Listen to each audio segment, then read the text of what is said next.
Bismillahirrahmanirrahim. Assalamu alaikum. This is Sarwat Rashid and you are watching your own channel Epic Learning Hub. Dear students, last lecture में हमने discuss किया tabular form को, जिसमें हमने classification और tabulation के बाद टेबल और टेबल के पार्ट्स के बारे में बात की।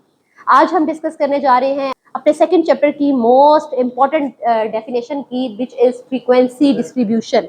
डियर स्टूडेंट्स, यहाँ पर एक बहुत ही इंपॉर्टेंट बात जो आपने बहुत ध्यान से समझनी है वो ये है कि फ्रीक्वेंसी डिस्ट्रीब्यूशन बेसिकली है क्या।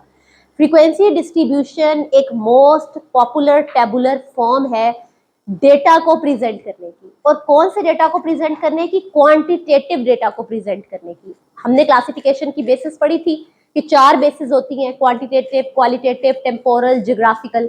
इसमें जो सबसे पहली हमने पढ़ी थी क्वांटिटेटिव। क्वांटिटेटिव बेस डेटा को जब हम टेबुलर फॉर्म में लेकर आते हैं तो जो टेबुलर फॉर्म बनती है उसको फ्रीक्वेंसी डिस्ट्रीब्यूशन बोला जाता है। इसको डिटेल में हम डिस्कस करेंगे। पहले डेफिनेशन की तरफ चलते हैं। Frequency distribution is tabular arrangement. अभी हमने बात की, ठीक है। क्या है फ्रीक्वेंसी डिस्ट्रीब्यूशन? एक टेबल के अंदर डेटा की अरेंजमेंट है, इसीलिए इसको टेबुलर अरेंजमेंट कह रहे हैं। लेकिन डेटा कौन सा, ये बहुत इंपॉर्टेंट चीज है। क्वांटिटेटिव डेटा, ठीक है। क्वांटिटेटिव डेटा की टेबुलर अरेंजमेंट में जो उसको मेंटेन किया है आपने, मैनेज किया है आपने, वो क्या कहलाता है? Frequency distribution into different classes along with corresponding class frequencies. इस टर्म को हम अभी डिस्कस करेंगे डिटेल में। फिलहाल आपने क्या ध्यान में रखना है कि जब आप डेटा को, कौन से डेटा को? क्वांटिटेटिव डेटा को डिफरेंट क्लासेस में उनकी क्लास फ्रीक्वेंसी के साथ अरेंज कर लेते हो in form of a table, then that table is called frequency distribution. इसकी एक एग्जांपल देखते हैं बोर्ड पर और होपफुली आपको थोड़ा सा इसका आइडिया हो जाएगा। हमने इसके न्यूमेरिकल्स भी करने हैं। तो मैं कोई से 10 नंबर्स अपने पास लिख लेती हूँ।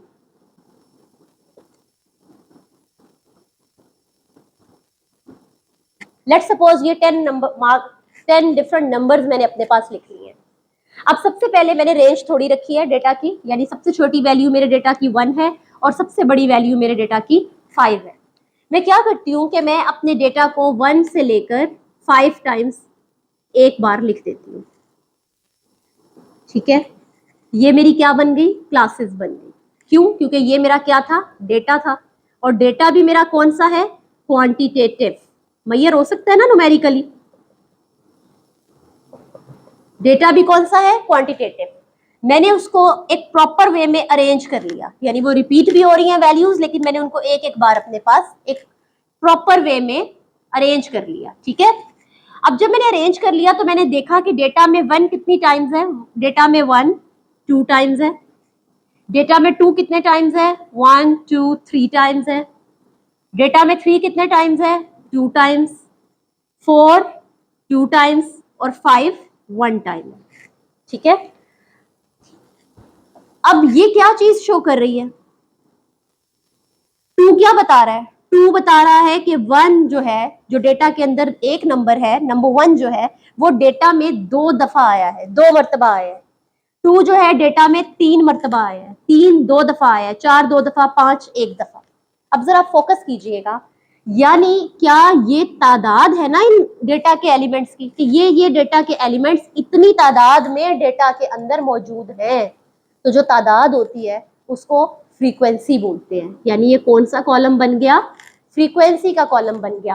फ्रीक्वेंसी को उर्दू में तअद्दुद बोलते हैं, जो कि वर्ड निकला है तादाद से। तादाद किसकी? कि डेटा में मौजूद वैल्यूज डेटा के अंदर कितनी तादाद में मौजूद हैं। अब जो फ्रीक्वेंसी आ गई तो आप गौर कीजिए, क्या ये आपके पास एक टेबुलर फॉर्म नहीं बन गई? टेबुलर फॉर्म बन गई, अरेंजमेंट हो गई। किसकी? क्वांटिटेटिव डेटा की, ठीक है। डिफरेंट क्लासेस में ये क्लासेस बन गई along with corresponding class frequencies, उनकी क्लास फ्रीक्वेंसीज के साथ साथ, and that tabular form is called frequency distribution, ठीक है बेटे। उम्मीद करती हूँ इस एग्जांपल से आपको फ्रीक्वेंसी डिस्ट्रीब्यूशन का कॉन्सेप्ट क्रिस्टल क्लियर हो गया होगा। अब एक और बहुत मजे की बात आपको बताती हूँ। आप इस फ्रीक्वेंसी को ऐड करें, 3 2 5 6 7 8 9 एंड 10। यानी जब आपने फ्रीक्वेंसी को ऐड किया तो आपके पास 10 आया। तो जरा बताइएगा कि डेटा में टोटल वैल्यूज कितनी थी? 10 वैल्यूज थी, 1 2 3 4 5 6 7 8 9 एंड 10। तो क्या आपने देखा कि फ्रीक्वेंसी डिस्ट्रीब्यूशन डेटा को प्रेजेंट करने के किस तरीके से हमने इसको प्रेजेंट किया? टेबुलर फॉर्म से, ठीक है। और टेबुलर फॉर्म की मदद से जब हमारे पास टेबल आया तो हमारा डेटा एक प्रॉपर वे में अरेंज हो गया, प्रेजेंट हो गया, and this table is called frequency distribution. यानी तादाद के लिहाज से डेटा की वैल्यूज को आपने डिस्ट्रीब्यूट कर दिया। होपफुली स्टूडेंट्स आपको ये चीज बहुत अच्छे से क्लियर हो गई होगी। अब हम कुछ पढ़ने जा रहे हैं बेसिक टर्म्स जो कि इस फ्रीक्वेंसी डिस्ट्रीब्यूशन से रिलेटेड है।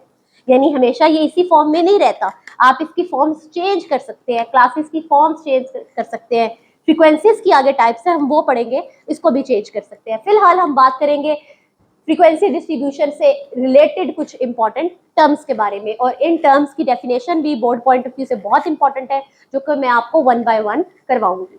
सबसे पहले अगर आपको एग्जाम में आ जाता है कि what are the basic terms related with the frequency distribution, तो आप लिखेंगे there are following basic terms related to the frequency distribution, और ये 5 टर्म्स आप एग्जामिनर को लिखकर दे देंगे। पहली क्या है? Class boundary, class limit, class mid point, इसको क्लास मार्क भी बोलते हैं, ठीक है। इनके एक से ज्यादा नाम भी हो सकते हैं, आपने सब नामों को जहन में रखना है। क्लास साइज, इसको क्लास इंटरवल भी बोलते हैं, ठीक है, इंटरवल भी बोलते हैं, और क्लास विड्थ भी बोलते हैं। तो कोई भी वर्ड आ जाए आपको अंडरस्टैंड करना है कि ये एक ही बात कर रहा है, ठीक है। क्लास फ्रीक्वेंसी, फ्रीक्वेंसी का तो अब आपको पता चल गया, तादाद को बोलते हैं, तो ये तो अभी आपको पता चल गया। क्लास फ्रीक्वेंसी यानी अगर मैं इस क्लास की बात करूं तो इसकी फ्रीक्वेंसी क्या है? 2। अगर मैं इस क्लास की बात करूं तो इसकी फ्रीक्वेंसी क्या है? 2। यानी अगर किसी स्पेसिफिक क्लास की बात की जा रही हो तो उसकी क्लास की, उस स्पेसिफिक क्लास की फ्रीक्वेंसी को क्लास फ्रीक्वेंसी बोलते हैं। आपको डिटेल में इन सारी की डेफिनेशन भी कराऊंगी, उसके लिए आप मेरा नेक्स्ट लेक्चर जरूर देखिएगा। तब तक के लिए मुझे इजाजत दीजिए, अपना बहुत ख्याल रखिएगा, मुझे अपनी दुआओं में याद रखिएगा। अल्लाह हाफिज।